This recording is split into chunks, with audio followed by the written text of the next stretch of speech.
Let's go to the insufferable Gaza flotilla. We've got some Australians that came back from the Middle East today. They gathered in New South Wales. And I tell you what, despite the peace deal, they were still attacking Israel and Australia. Have a listen. This is the only way to force our governments to do the right thing, to be on the right side of history, to boycott Israel, to sanction Israel, to remove the Israeli embassy out of Australia. I sort of hoped, Caroline, all the kafirs would be put back in the drawer in the bedroom and we'd all move on. You know, we've had a peace deal. Even, you know, the Middle Eastern Arab states think it's a good idea to have peace. Our activists don't. They're looking for something to do every weekend. I think they're going to keep it up. But, you know, Israel's done the right thing. There's 2,000 of some of the worst criminals released from Israeli jails. We know, thankfully, we've got 20 hostages returned to their families. But there's a lot of concern tonight that we may never recover the bodies, because we've learned that it's not just Hamas that held the hostages. Islamic State was there, the remnants of Al-Qaeda were there, and many other sort of terrible Islamist organisations. I mean, I just think this is horrific to even contemplate. It is, and yet it is unsurprising when it comes to some of the most barbaric people, these terrorists in Gaza. We were supposed to get the 28 hostage bodies back as part of the first phase of this peace deal that's been orchestrated by the Trump administration.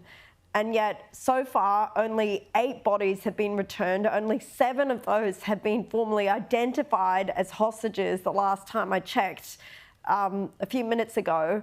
And where are the remaining 20 of them? Apparently, there's going to be another 4 handed over today.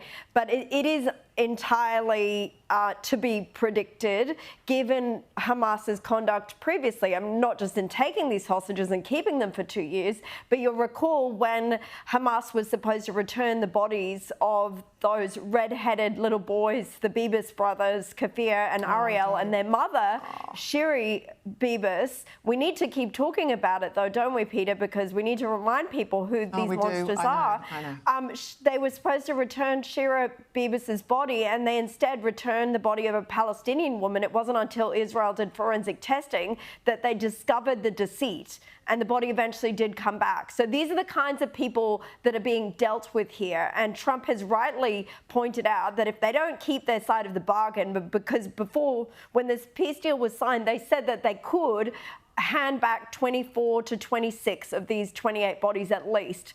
And now that they're admitting it's more difficult than that. They've lost track of the hostages. There are all these other terror groups within the strip that they can't keep hold of. Well, I'm sorry, but that is not good enough, not by a long shot, especially when Israel has just released, as you pointed out, thousands of some of the most dangerous criminals from their prisons back into Gaza to do goodness knows what in the future. And as for the useful idiots like the members of this flotilla that support, really are supporting Hamas here with their publicity stunt. I mean, the kinds of things they were talking about at that press conference today was ridiculous, Peter. There was one woman I heard who was complaining that while she was in detention for a short period of time, that the Israelis weren't giving them menstrual pads.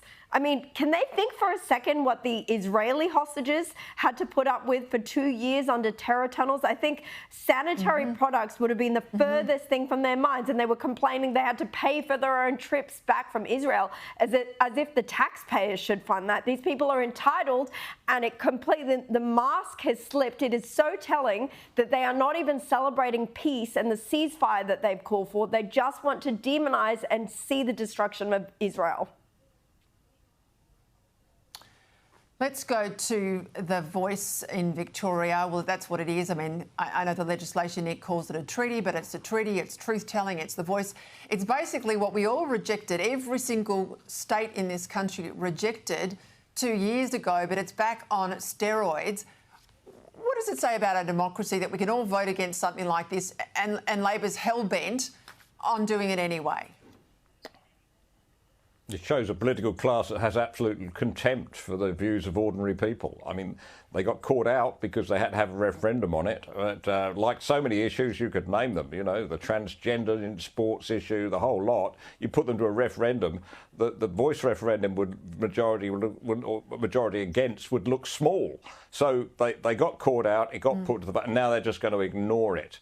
And this idea that this is a representative body for Aboriginal people, I mean, give me a break. As you point out, Aboriginal people in Victoria is a very small percentage of the population.